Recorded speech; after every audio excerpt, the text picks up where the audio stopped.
Hello students, आज हम chapter number 3 देखते हैं जिसका नेम है सेफ्टी एंड फर्स्ट एड। सबसे पहले हम देखते हैं कि एक्सीडेंट जो होते हैं, एक्सीडेंट कहीं भी हो सकते हैं, anywhere, homes, school, road etcetera. अब एक्सीडेंट जो होते हैं वो किस रीज़न से होते हैं, सबसे पहले हमको उसका एक रीज़न जानना पड़ेगा। रीज़न जो होता है केयरलेसनेस, मतलब हम किसी भी चीज़ को अनदेखा करते हैं, केयर नहीं करते हैं। हम रोड से चल रहे हैं तो हम केयर से नहीं चल रहे हैं, हम घर में चल रहे हैं तो केयर से नहीं चल रहे, तो हमें चोट लग सकती है, या हमें घर में भी लग सकती है, स्कूल में लग सकती है, या रोड में लग सकती है। रोड में अगर हम सही साइड से नहीं चल रहे तो भी हमें चोट लग सकती है।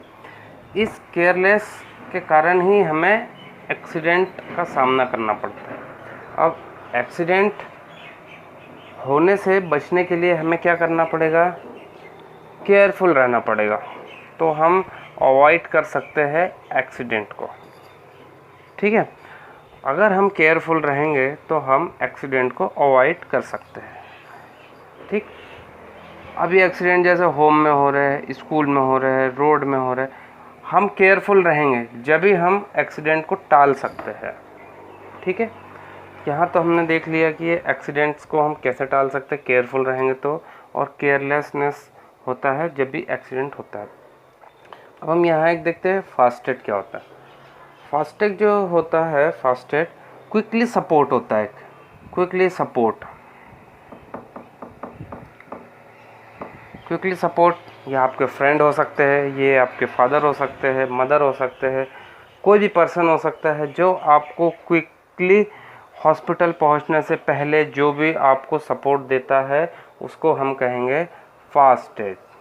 ठीक है, इससे क्या होगा, हमारी लाइफ जो है वो सेफ हो सकती है।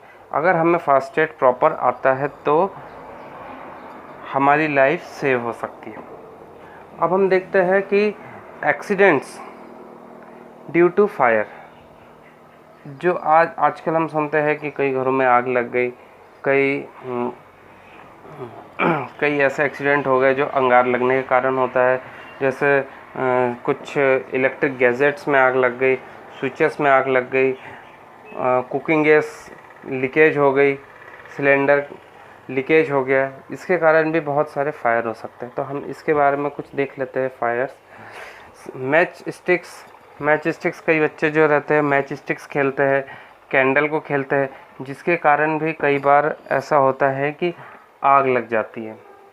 इलेक्ट्रिक सर्किट जो होते हैं, कई बार होता है इलेक्ट्रिक सर्किट हमारे पुराने हो जाते हैं, फिर भी हम उसको चलाते रहते, इसके कारण भी हमारे घर में आग लग सकती है, ऑफिसेस में आग लग सकती है।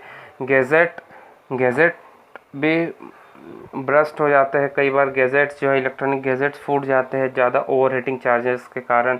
कुछ स्विचेस जो होते हैं वो ख़राब होने के बाद भी हम उसको चलाते रहते हैं तो वहाँ भी फायर होने की संभावना रहती है। इसके बाद कई बार होता है कि हम कुकिंग करते वक्त हम देखते नहीं हैं कि गैस लीकेज हो रही है या नहीं हो रही है, तो उस समय भी बहुत सारे आग लगने की संभावना हो सकती है। गैस लीकेज होती है तो हमें ध्यान रखना चाहिए कि हमारे घर की गैस लीकेज हो रही है, तो हमें उस चीज़ से हमें बचना चाहिए, कुछ भी हमें सेफ्टी लेना चाहिए। और कुकिंग बनाते समय भी हमें स्टोव से आग लग सकती है, या अगर कोई चूल्हे में खाना बनाता है तो चूल्हे से आग लग सकती है।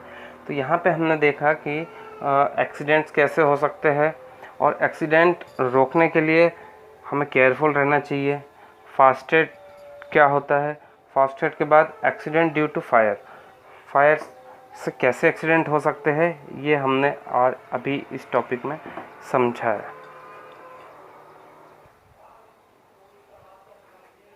अब हम देखते हैं प्रिवेंटेशन ऑफ फायर एक्सीडेंट्स। हम कुछ स्टेप्स को अगर देखते हैं, 7 स्टेप्स को अगर हम फॉलो करते हैं तो हम रिड्यूस रिस्क कर सकते हैं। जो फायर एक्सीडेंट से रिस्क होती है उसको हम रिड्यूस कर सकते हैं। सबसे पहले हम देखते हैं इलेक्ट्रिकल गैजेट्स, इलेक्ट्रिकल गैजेट्स जो होते हैं उसको हमको प्रॉपरली चेक करना रहता है, कहीं कोई लीकेज तो नहीं है। जैसे कि हमारे इलेक्ट्रिक के स्विचेस हो गए, ठीक है, इलेक्ट्रिक के स्विच हो गए, इसको हमको प्रॉपरली चेक करना रहेगा कि कोई लीकेज तो नहीं है। अगर कोई लीकेज होगा तो हम उसको चेंज कर देंगे, ठीक है। हम उसके बाद आयरन या ओवन से रिलेटेड जो भी चीज़ है किचन की या इलेक्ट्रिक चीज़ों की, वो हमें बच्चों से दूर रखना है, ठीक है, बच्चों से हमको दूर रखना है। इसके बाद नेक्स्ट चीज़ जो मैच बॉक्स होती है वो हमको, या उस टाइप की जो भी जलने वाली चीज़ें हैं, पेट्रोल, केरोसिन, ये सभी हमको बच्चों से, हमें out of the reach of the childrens, बच्चों से हमको दूर रखना है। इसके बाद दिवाली में कई बार बच्चे लोग फटाके फोड़ते हैं तो हाथ जला लेते हैं या अंगार लग जाती है। तो हमें कई बार जब भी क्रैकर्स हम जला रहे हैं तो हमें एडल्ट सुपरविज़न के अंदर करना है, कोई भी बड़े लोग उनके साथ में रहे तब हम क्रैकर्स यूज़ करें, ठीक है। कपड़ों की अगर हम बात करें तो किचन में हमारे कपड़े बहुत ढीले नहीं होने चाहिए, बहुत बड़े नहीं होने चाहिए, एकदम फिक्स साइज़ के हम कपड़े पहने तो किचन में भी फायर लगने की संभावना बहुत कम हो जाती है। और हम देखते हैं यहाँ गैस का रेगुलेटर हम प्रॉपरली चेक करें। गैस के रेगुलेटर अगर कई बार ख़राब हो जाता है तो गैस लीकेज हो जाती है, और लीकेज हो जाती है तो यहाँ पे फिर फायर होने की किचन में संभावना रहती है। उसके साथ साथ रेगुलेटर के साथ जो गैस के पाइप होते हैं वो भी हमको प्रॉपर चेक करना रहता है। अगर पाइप कहीं से डैमेज हो गया तो हमें अर्जेंट में उसे चेंज करें और हम उसका रेगुलेटर बंद करके रखें। अगर हमने फिर भी अगर हम रेगुलर अगर गैस का पाइप जो है लीकेज है और हम गैस यूज़ कर रहे हैं तो फिर फायर होने की संभावना बिल्कुल बहुत ज़्यादा हो सकती है। तो ये सब चीज़ हम 1 2 3 4 5 6 7 हम स्टेप देख लेते हैं तो जो फायर एक्सीडेंट्स है उसको हम कम कर सकते हैं।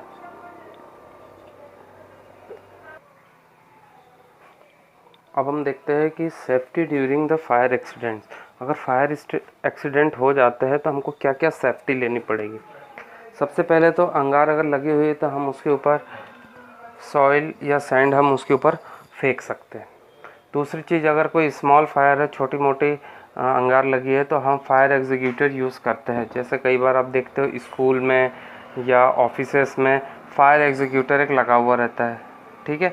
उसके कारण हम छोटी मोटी जो भी अंगार लगती है हम उसको रोक सकते हैं। लेकिन अगर कोई बड़ी फायर हो, कहीं किसी कमरे में अंगार लग गई हो या किसी बिल्डिंग में अंगार लग गई, तो आपको सबसे पहले fire station, nearest fire station आपका जो भी होगा उसमें आपको कॉल करनी पड़ेगी। नियरेस्ट फायर स्टेशन, वहाँ से फिर फायर ब्रिगेड की गाड़ी आएगी, वो आग बुझाएगी। अगर आपके कपड़ों में आग लग गई है तो कपड़ों में आग लग गई है तो सबसे पहले आप क्या करें कि ग्राउंड में रोल्ड लेटे ग्राउंड में, तो उससे आपकी आग जो है वो बुझ जाएगी। और अगर कहीं आग लगी हुई है, जैसे आपके सिलेंडर में आग लगी है, तो आप सबसे पहले लीकेज जहाँ से हो रहा है आप लीकेज को देख लें और उसके बाद आप उसका स्विच ऑफ करें, स्विच ऑफ कर दें। रेगुलेटर का स्विच ऑफ अगर कर सकते हैं तो कर दीजिए।